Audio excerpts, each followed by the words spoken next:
prática. E se ele começar a falar muito mais de dinheiro, talvez vai expor muitos dos erros que ele está cometendo.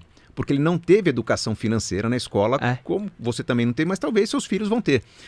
Então é muito provável que a conversa que você vai ter com seus filhos seja muito mais fluida, natural, porque a geração atual dos mais jovens, que está na escola, está saindo da escola, já não pensa em ter casa própria. Eu tenho batido papo com um pessoal de 25, 28, 30 anos que está perguntando, será que eu devo ter um carro? Eu ainda não sei dirigir.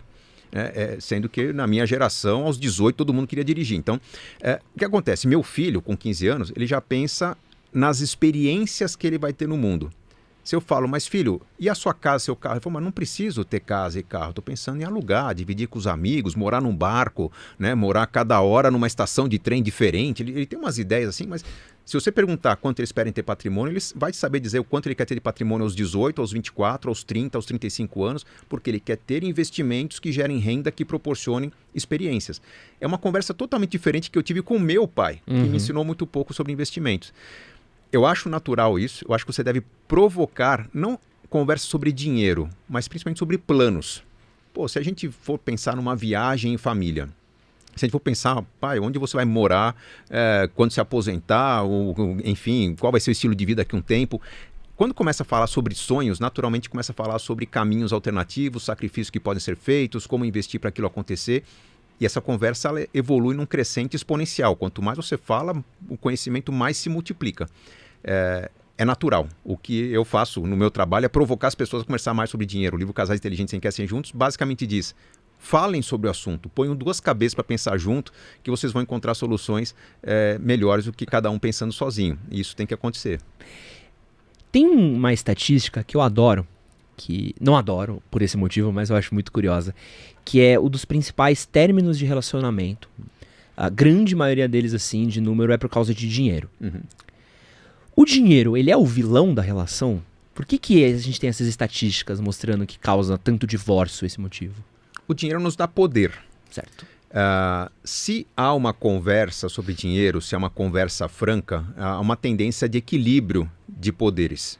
No meu livro, que não é tão conhecido, também um livro sobre casais chamado Os Segredos dos Casais Inteligentes, eu falo que numa relação a dois, 1 mais 1 é igual a 3. Há 3 interesses que devem ser respeitados. O interesse de um, o interesse do outro e o interesse comum aos dois. 2 erros não podem ser cometidos. O primeiro erro é quando só se fala do nós. Né? Somos casados, nós temos que nos aposentar, nós teremos filhos, nós cuidaremos dos filhos, a faculdade dos filhos, se um de nós faltar, qual vai ser a proteção, enfim, mas tudo no nós. Por que não se pode cometer esse erro? Porque tem um eu em cada lado que está sendo frustrado aí. Eu gosto de montanha, você gosta de mar, eu gosto de família, você gosta de amigos, eu gosto de dançar, você gosta de praticar esportes. Normalmente, num casamento, há uma tendência desses 2 eus morrerem logo no começo e começar uma vida em que nós temos que ter a casa própria, nós temos que receber amigos, nós temos que evoluir, enfim, pagar as contas. Esse é um erro comum. Tem um outro erro muito comum que tem que ser evitado, que é só se falar do eu. Eu tenho meu dinheiro, ele tem o dinheiro dele, eu cuido do meu futuro, eu não sei quanto que ele tem, eu tenho o dinheiro do meu happy hour, ele tem o dinheiro do happy hour dele, enfim. Fica só no eu, dificilmente esse casal consegue falar sobre nossos filhos, né? Porque a vida está competitiva, tá? Um buscando sua carreira, outro buscando sua carreira também, seu lazer. Nunca se consegue juntar planos, toda conversa sobre ter ou não ter filhos é meio espinhosa, qualquer conversa sobre, mas vamos investir junto, vamos declarar imposto de renda junto, fica, mas por que você está com medo? Faltou o nós aí. O ideal é que haja uma construção de planos conjuntos, não importa se o investimento está junto ou separado, mas que todo o planejamento seja um só. Nós estamos juntando dinheiro para maximizar nossos sonhos de curto, médio e longo prazo. Esses sonhos incluem os meus sonhos, os sonhos dela, os sonhos do casal. E o tempo todo, se um sonho é realizado, a gente põe na sequência a priorização do sonho do outro. Enfim, a gente vai equilibrando a coisa. Quando isso não acontece, surgem as pequenas traições. Traições que, na verdade, começam na infidelidade, né? Eu cometi um erro nos investimentos, nossa, que cagada. Tinha tudo em renda variável, veio a pandemia, 6 circuit breaks, perdi meu dinheiro ali. Não vou contar, né, para não expor o meu problema. Do lado de lá, alguém poderia ajudar nas reflexões, poderia ter ajudado a investir melhor, mas como está tudo separado, a questão é que investe errado, né? Compra muito criptoativo, compra muito NFT, coisas são novidades, achava que ia ganhar, perdi dinheiro. A hora que fica claro para o outro que se perdeu muito dinheiro, a sensação que o outro tem é de traição. Pô, mas se ele tivesse falado, eu teria te ajudado. Eu sabia que tinha como limitar essa perda.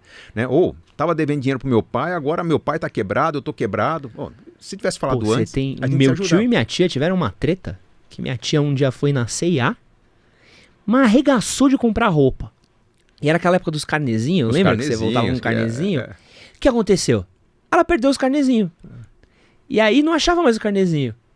E aí chegou uma cartinha lá, depois de 3 meses sem pagar o carnezinho, chegou um... Pô!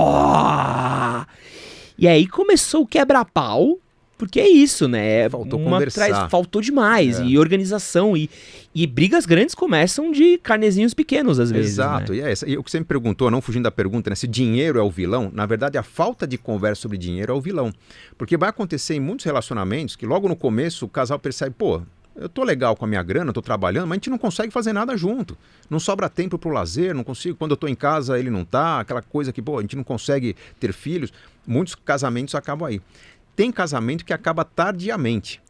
Pô, depois de 20 anos, 25 de casados separaram, por quê?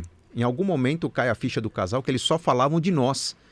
E, de repente, ou o homem despiruca, ou a mulher fala, cara, eu tô com 50, 60 anos e nunca realizei o sonho da minha vida. Nunca vi mais meus amigos de faculdade. Né? Meu casamento tá me enterrando aqui no isolamento. E o casamento acaba. E ninguém consegue acreditar, cara, era tudo tão certinho, tudo funcionava na família. O que faltava? Faltava valorizar o eu. Então, para não ter esse tipo de situação, esse tipo de problema, tem que se entender que num relacionamento existem 3 partes. O conjunto e as partes individuais que estão ambicionando os sonhos na vida. Tem que realizar o sonho de todos para todo mundo estar feliz. E voltando para falar um pouquinho de você, especificamente, você se considera um minimalista, Gustavo? Não sou minimalista. Eu falo de minimalismo nos meus livros porque é um caminho, eu já fui minimalista. Certo. É um caminho para você oxigenar suas más escolhas, equilibrar o orçamento, deixar de gastar com bobagem e começar a gastar de uma forma mais inteligente, que o termo correto é essencialismo. Eu sou um essencialista, eu gasto e gasto muito com aquilo que é importante para mim. Então, se as pessoas perguntarem, cara, quantos % do seu orçamento você gasta com lazer, viagens, que é meu lazer? Se eu falar que é mais de 50%, vai ser um escândalo. Mas é assim desde que eu ganhava 3 mil por mês. Por quê? Porque eu adotei um estilo de vida muito simples, minimalista lá atrás, que me levou a concentrar meus gastos naquilo que era importante para mim. Num dado momento da vida era com esporte, num outro momento com viagem, depois com cursos. Nunca me faltou o que era importante. Teve situação, por exemplo, eu professor de pós-graduação numa escola de negócios, chegava com o meu carrinho velho, minimalista, né? Um carro 1.0. Que carro que era? Era um Corsa Wind 1.0, sem direção Corsinha. hidráulica, aquela direção que você tinha que usar os 2 braços, virando o braço ao contrário para fazer. Um dia vai cair a bomba atômica aqui, vai sobrar só os Corsinha. Cara, eu sei que eu cheguei no estacionamento uma vez com o carro e disseram, você para ali. Eu falei, não, mas o estacionamento de professores ali, não, mas você é professor? Não, mas para no de funcionários, porque não cai bem você chegar com esse carro lá. Chega a ver esse tipo de coisa. Por quê? Simplesmente não era importante para mim andar com um carro mais caro. Hoje eu sou embaixador de uma marca, embaixador da Audi, carros de luxo e tal, porque há uma conversa entre o meu momento de vida e o que eu considero a melhor montadora de automóveis do mundo. Mas para chegar nisso, ou seja, eu gastar mais com algo que eu gosto, que é automobilismo, durante muito tempo andei em carros populares. Então eu diria que o caminho para ser mais essencialista talvez seja você passar por uma fase minimalista, tira tudo que você não precisa da sua vida, tem o mínimo necessário, mas mínimo mesmo. Acho que a minha mudança para o Canadá ajudou muito, que durante 3 meses o único móvel da minha casa, além da mesa de jantar que a gente comia na mesa, era um puff. A gente sentava para ver televisão no puff, depois tinha que negociar quem vai ler, vai telefonar para alguém, vai ficar de pé alguém na sacada. A gente tinha um puff na sala, uma televisão e uma mesa de jantar, porque simplesmente não fazia sentido mobiliar a casa naquele momento que eu estava investindo no negócio. Né? Então, uma vida ultra minimalista, mas depois, com o patrimônio crescendo, nós fomos concentrando o nosso estilo de vida em gastar naquilo que era importante para nós. Depois vieram os filhos, então a educação dos filhos virou prioridade. A gente gasta muito com a educação dos filhos, com as experiências. Então, eu sou um essencialista e não minimalista. Qual que você acha